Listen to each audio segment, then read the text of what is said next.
Hi hello నమస్తే welcome to BVR TV official మిత్రులారా. నేను మీ బీవీఆర్ రావుని.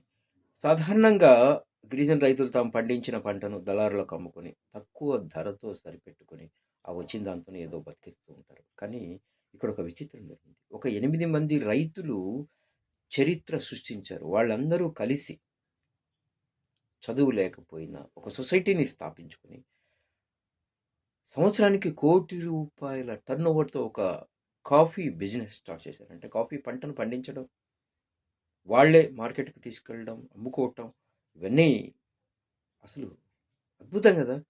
తోటి రైతులందరికీ స్ఫూర్తిగా నిలిచారన్నమాట. ఇది ఆంధ్రప్రదేశ్‌లోని ఎక్కడ ఆహ్, డుబ్రి డుంబ్రిగూడ మండలం అంట ఇది.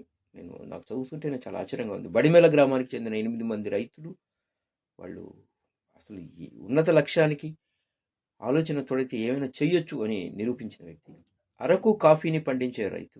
దాన్ని తాగే వినియోగదారుడికి మధ్యన ఉండే ఈ మిడిల్ మెన్ వ్యవస్థ ఏదైతే ఉందో, ఈ మధ్యవర్తిత్వ వ్యవస్థను తొలగించి తామే మౌంట్ అరకు గిరిజన్ సొసైటీ పేరుతో ఒక బ్రాండ్గా వాళ్ళు ఎదుగుతున్నారట.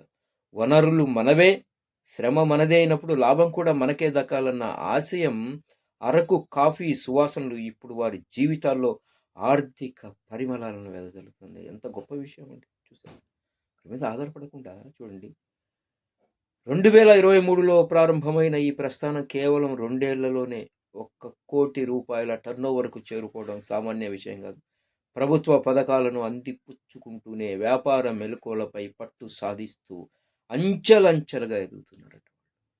కానీ వీళ్ళంతా జాగ్రత్తగా ఉండాలి. మీ మీద కన్నుబడుతుంది, రాజకీయ నాయకులు కనబడిందంటే మిమ్మల్ని ఇది కానివ్వండి, జాగ్రత్తగా ఉండండి, రైతులందరూ హెచ్చరిస్తున్నారు.